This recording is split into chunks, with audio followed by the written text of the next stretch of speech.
मेरे बच्चों की टीचर है स्कूल की। मेरा हसबैंड बाहरों आया ही 2 महीने छुट्टी गुजार के गए ने। चल 15-20 दिन होए गया, महीना 20 दिन होए गया ते जाके मेरे नाल झगड़ा ना हरचा दे के ना जाके दिता। कहंदा ना मैं तेनू हरचा देनी ना मैं कख मैं फैक्ट्रियां च मांग मांग के बच्चों रोटियां लिया खवान। अज मैनू कहंदा निकल जा, तेन मैं तलाक दी तू क्या निकल जा।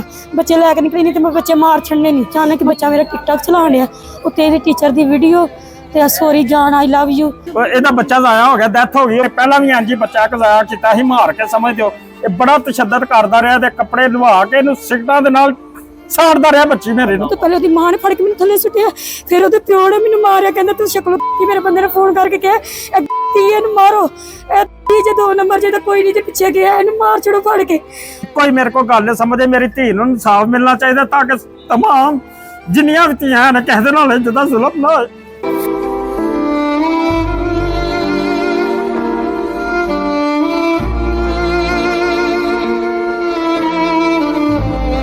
बिस्मिल्लाहिर्रहमानिर्रहीम। नाज़रीन, हव्वा की बेटी को इस मुआशरे ने फिर इबरत का निशान बनाया और उसके साथ जुल्म व ज़्यादती की। मेरे साथ इस वक्त एक हव्वा की बेटी मौजूद है और हम इस वक्त शहर सियालकोट सिविल हॉस्पिटल में मौजूद हैं। इनके साथ क्या वाक़या पेश आया इनसे ही जानते हैं। अस्सलाम वालेकुम। वालेकुम अस्सलाम भाई। मामला चलता पे महीना हो गया पूरा। तो पहला मेरे बच्चों की टीचर है स्कूल की। मेरा हसबैंड बाहरों आया ही 2 महीने छुट्टी गुजार के गए ने। चल 15-20 दिन होए गया, महीना 20 दिन होए गया ते जाके मेरे नाल झगड़ा ना हरचा दे के ना जाके दिता।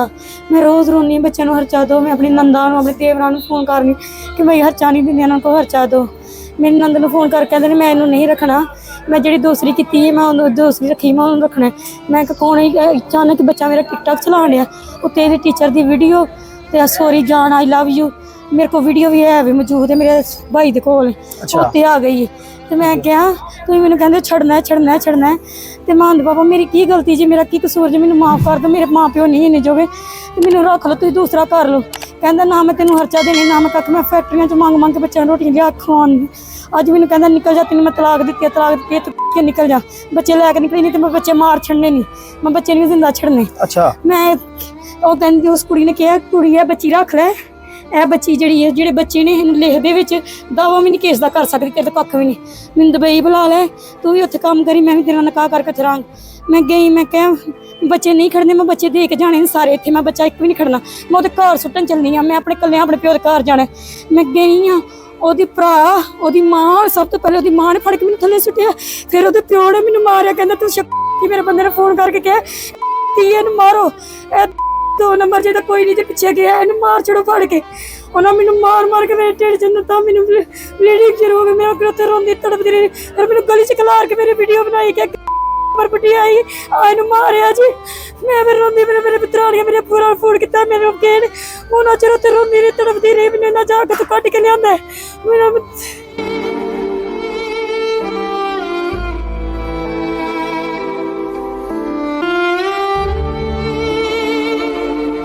अच्छा मेरे को की मसला है? ਇਹ ਨਾ ਮੇਰਾ ਜਵਾਈ ਜੇ ਇਸ ਤਰ੍ਹਾਂ ਹੀ ਕਰਦਾ, ਅੱਗੇ ਵੀ ਇਹਨੇ ਇੰਜ ਕੀਤਾ ਸੀ। ਇਹਦੀ ਮਸ਼ੀਰਾ ਵੀ ਇੱਥੇ ਕੋਲ ਮੌਜੂਦ ਹੈ, ਸਾਰੀ ਸੁਣਦੀ ਹੈ। ਸਮਝ ਦਿਓ ਇਸ ਧੀ ਨੇ ਇੰਨੇ ਕੁ ਜ਼ੁਲਮ ਸੇਲ ਇਹਨਾਂ ਜਦੋਂ ਹਿਸਾਬ ਕੋਈ ਨਹੀਂ, ਐਡੀ ਕੁ ਵਫਾਦਾਰ ਸੀ ਕਿ ਉਹਦਾ ਪਿੱਛਾ ਨਹੀਂ ਛੱਡਦੀ ਹੈ। ਆ ਸਾਨੂੰ ਸੰਭੜੇ ਵਾਲ ਫੋਨ ਗਿਆ ਤੇ ਆ ਕੇ ਨਾ ਤੇ ਇਹ ਮਸਲਾ ਬਣਿਆ, ਬੱਚੀ ਨੂੰ ਮਾਰਦੇ ਨੇ ਤੇ ਉਹਦਾ ਕੋਈ ਹਾਲ ਨਹੀਂ, ਉਹ ਡਿੱਗੀ ਜੇ ਤੇ ਉਹਨੂੰ ਨਾ ਲਿਆਓ ਨਾ ਉਹ ਆ ਕੇ ਤੇ ਇਹਨੂੰ ਲੈ ਜਾਓ। ਅਸੀਂ ਆਏ ਆ ਸਮਝ ਦਿਓ ਆ ਕੇ ਨਾ ਤੇ ਅਸੀਂ ਇਹਨੂੰ ਬੱਚੀ ਵੱਲ ਹੋਏ ਆ। ਉਹ ਸਾਰੀਆਂ ਬੁੱਢੀਆਂ ਬੰਦੇ ਉਲਟਾ ਸਾਨੂੰ ਪੈ ਗਏ ਨੇ। ਉੱਤੋਂ ਜਾ ਕੇ ਸਾਰਾ ਪਿੰਡ ਇਕੱਠਾ ਕਰਕੇ ਜਨਾਬ ਥਾਣੇ ਦੇ ਵਿੱਚ ਜਾ ਕੇ ਆਂਦੇ ਨੇ ਕਿ ਜੀ ਇਹ ਮਾਰਨ ਆਏ ਨੇ ਜੀ, ਸਾਨੂੰ ਇਹ ਬਦਮਾਸ਼ ਲੈ ਕੇ ਆਏ ਨਹੀਂ। ਮੈਂ ਪਿਓ ਸਾਂ, ਮੈਂ ਬਦਮਾਸ਼ ਸਾਂ, ਸਮਝ ਦੋ ਕਿਹੜਾ ਮੈਂ ਉਹਨਾਂ ਦਾ ਨੁਕਸਾਨ ਕੀਤਾ। ਧੀ ਮੇਰੀ ਦਾ ਬੇਟਾ ਜ਼ਾਇਆ ਕੀਤਾ। अच्छा मेरी गल सुन, ਤੁਹਾਡੀ ਜਿਹੜੀ ਬੇਟੀ ਹੈ ਪ੍ਰੈਗਨੈਂਟ ਸੀ ਜੀ ਇਹਦਾ ਬੱਚਾ ਜ਼ਾਇਆ ਹੋ ਗਿਆ, ਡੈਥ ਹੋ ਗਈ। ਇਹਨਾਂ ਨੇ ਸਿਆਤੀ ਜਿਹੜੀ ਕੀਤੀ ਹੈ ਜਿਨ੍ਹਾਂ ਨੇ ਇਹਨਾਂ ਦੇ ਪੇਟ ਦੇ ਵਿੱਚ ਜਿਹੜੇ ਠੁੱਡੇ ਮਾਰੇ ਨੇ ਜਾਂ ਕਿੰਨੇ ਮਾਰੇ ਨੇ? ਇਹ ਉਹਦੀ ਮਾਂ ਸੀ, ਉਹਦੀ ਵਾਲਦਾ ਸੀ, ਉਹਦੀ ਭੈਣ ਸੀ। ਕਿਹਦੀ ਮਾਂ ਸੀ? ਉਸ ਕੁੜੀ ਦੀ ਮਾਂ। ਉਹਦਾ ਬਕਾਇਦਾ ਸਾਡੇ ਕੋਲ ਉਹਦਾ ਬਕਾਇਦਾ ਸਬੂਤ ਹੈ, ਸਮਝਦੇ ਹੋ। ਅਸੀਂ ਤੁਹਾਨੂੰ ਵੀਡੀਓ ਤੇ ਵਹਾ ਸਕਦੇ ਹਾਂ, ਵੀਡੀਓ ਦੇ ਵਿੱਚ ਆਪੇ ਤੁਸੀਂ ਚੈੱਕ ਕਰ ਸਕਦੇ ਹੋ ਉਸ ਕੁੜੀ ਦੀਆਂ ਤਸਵੀਰਾਂ ਨਾਲ। ਤੇ ਉੱਤੋਂ ਮੈਂ ਧਮਕੀਆਂ ਲਾਂਦਾ ਬਾਹਰ, ਆਪਣੇ ਭਰਾਵਾਂ ਨੂੰ ਧਮਕੀਆਂ ਲਾਂਦਾ ਕਿ ਮੈਨੂੰ ਫੌਰੀ ਤੌਰ ਤੇ ਪੈਸੇ ਦਿਓ, ਮੈਂ ਸੰਭੜਿਆਲ ਜਾ ਕੇ ਉਹਦੇ ਭਰਾ ਤੇ ਉਹਦਾ ਪਿਓ ਮਾਰਨਾ ਜਿਹਨੇ ਉਹਨਾਂ ਨੂੰ ਮਾਰਿਆ। ਅੱਛਾ ਹਾਂਜੀ ਧਮਕੀਆਂ ਲਾਉਣ ਡਿਆ। ਮੇਰੀ ਗੱਲ ਸੁਣੋ। ਉਹਦੀ ਮਸ਼ੀਰਾ ਕੋਲ ਮੌਜੂਦ ਹੈ, ਉਧਰ ਵੀ ਕੈਮਰਾ ਕਰੋ ਵੇਖ ਲਓ, ਉਹਦੀ ਮਸ਼ੀਰਾ ਕੋਲ ਮੌਜੂਦ ਹੈ ਉਹਦੀ। ਅੱਛਾ ਮੇਰੀ ਗੱਲ ਸੁਣੋ ਬਜ਼ੁਰਗੋ, ਇਹ ਸਾਰੀ ਗੱਲ ਇਹ ਪਹਿਲਾਂ ਠੀਕ ਸੀ। ਇਹ ਸ਼ੁਰੂ ਤੋਂ ਲੈ ਕੇ ਨਾ ਤੇ ਇਸ ਤਰ੍ਹਾਂ ਹੀ ਕਰਦਾ ਸੀ, ਮੇਰਾ ਭਣੇਵਾ ਲੱਗਦਾ ਸੀ। ਅਸੀਂ ਬੜਾ ਸਮਝਾਉਂਦੇ ਰਹੇ ਨੇ, ਪਹਿਲਾਂ ਵੀ ਇੰਜ ਹੀ ਬੱਚਾ ਕਜ਼ਾਇਆ ਕੀਤਾ ਸੀ ਮਾਰ ਕੇ, ਸਮਝ ਦਿਓ। ਇਹ ਬੜਾ ਤਸ਼ੱਦਦ ਕਰਦਾ ਰਿਹਾ ਤੇ ਕੱਪੜੇ ਲਵਾ ਕੇ ਇਹਨੂੰ ਸਿਗਟਾਂ ਦੇ ਨਾਲ ਸਾੜਦਾ ਰਿਹਾ ਬੱਚੀ ਮੇਰੇ ਨੂੰ। ਏਡਾ ਜ਼ਾਲਮ ਦੱਲਾ। ਤੇ ਬਜ਼ੁਰਗੋ ਸ਼ਾਦੀ ਮਹੀਨਾ ਮੈਨੂੰ ਨਹੀਂ ਜਾਣਦਾ, ਅਗਲੇ ਮਹੀਨੇ ਪਿਛਲੇ ਮਹੀਨੇ ਮੇਰੀ ਭੈਣ ਦੀ ਸ਼ਾਦੀ ਹੋਈ। ਛੋਟੀ ਭੈਣ ਦੀ ਸ਼ਾਦੀ ਕੀਤੀ ਹੈ ਮੈਂ, ਇਹਨੇ ਨਹੀਂ ਜਾਣ ਦਿੱਤਾ ਮੇਰੀ ਧੀ ਨੂੰ, ਆਪਣੀ ਮਾਂ ਦੇ ਹੱਥ ਤੇ ਨਹੀਂ ਇਹਨੇ ਜਾਣ ਦਿੱਤਾ ਇਸ ਬਗਾਰਤ ਨੇ। ਅੱਛਾ ਬਜ਼ੁਰਗੋ, ਤੇ ਇਹ ਜਿਹੜਾ ਹੁਣ ਜ਼ੁਲਮ ਜ਼ਿਆਦਤੀ ਇਹਨਾਂ ਨੇ ਕੀਤੀ ਹੈ, ਤੇ ਤੁਸੀਂ ਇਹ ਪੁਲਿਸ ਕੋ ਨਹੀਂ ਗਏ ਕਿ ਕਿਹਨੇ ਮਾਰਿਆ? ਅਸੀਂ ਗਏ ਆ, ਅਸੀਂ ਥਾਣੇ ਦੇ ਵਿੱਚੋਂ ਸਾਰਾ ਪਿੰਡ ਲੈ ਕੇ ਗਏ ਹਨ। ਸਾਨੂੰ ਮਗਰੇ ਜਿਹੜੇ ਨੇ ਉੱਥੇ ਤਰਾਹ ਦੇ ਹਨ, ਆਂਦੇ ਹਨ ਤੁਸੀਂ ਉੱਥੇ ਕੀ ਲੈਣ ਗਏ ਹੋ ਜੀ? ਮੈਂ ਕਿਹਾ ਜੇ ਤੁਹਾਡੀ ਧੀ ਹੁੰਦੀ ਤੇ ਤੁਸੀਂ ਘਰ ਬਹਿ ਰਹਿਣਾ ਸੀ, ਤੁਹਾਂ ਨਹੀਂ ਜਾ ਕੇ ਪੁੱਛਣਾ। ਮੈਂ ਕਹਾ ਜਾਣਾ ਨਹੀਂ ਸੀ ਆ। ਅੱਲਾਹ ਮਾਫ ਕਰੇ। ਕਿਹੜੇ ਪਿੰਡ ਦਾ ਵਾਕਿਆ, ਕਿੱਥੇ ਵਾਕਿਆ? ਸ਼ਾਹਪੁਰੇ ਦਾ ਵਾਕਿਆ ਹੈ, ਸਟਾਪਗੜਾ ਮਹੱਲਾ। ਸਟਾਪਗੜਾ ਮਹੱਲਾ। ਸਟਾਪਗੜੇ ਮਹੱਲੇ ਦੇ ਵਿੱਚ ਕਿੰਨੇ ਸਾਲ ਹੋ ਗਏ ਨੇ ਬੱਚੀ ਦੀ ਸ਼ਾਦੀ? 17 ਸਾਲ 17 ਸਾਲ ਹੋ ਗਏ। ਅੱਛਾ 17 ਸਾਲ ਦੇ ਕਿੰਨੇ ਬੱਚੇ ਨੇ ਇਹਨਾਂ ਦੇ? ਇਹਨਾਂ ਦੇ 4 ਬੱਚੇ ਨੇ, ਸਮਝ ਇੱਕ ਅੱਗੇ ਹਾਂਜੀ ਇਹਨੇ ਮਾਰ ਕੇ ਇਸਨੇ ਕੀਤਾ ਸੀ, ਹੁਣ ਫੇਰ ਹਾਂਜੀ ਕੀਤਾ ਸੀ। ਉਹਦੀ ਇੱਕ ਬੱਚੀ ਹੈ, 3 ਬੱਚੇ ਨੇ। ਅੱਛਾ 3 ਟੋਟਲ ਬੱਚੇ ਹੈ ਨੇ, ਤੇ ਫਿਰ ਕਿੰਨੀ ਉਮਰ ਸੀ ਉਹਦੀ?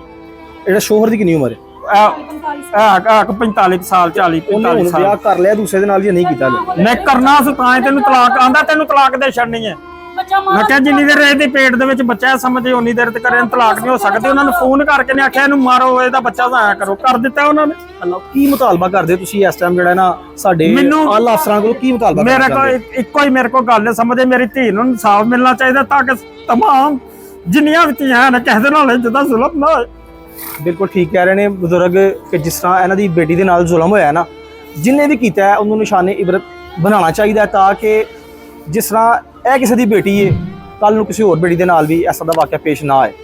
ਤੇ ਅੱਲਾਹ ਤਾਲਾ ਸਾਰਿਆਂ ਨੂੰ ਹਿਫਜ਼ੋ-ਮਾਨ 'ਚ ਰੱਖੇ। ਆਪਣਾ ਖਿਆਲ ਰੱਖੋ, ਆਪਣੀ ਫੈਮਿਲੀ ਦਾ ਖਿਆਲ ਰੱਖੋ। ਅੱਲਾਹ ਹਾਫਿਜ਼।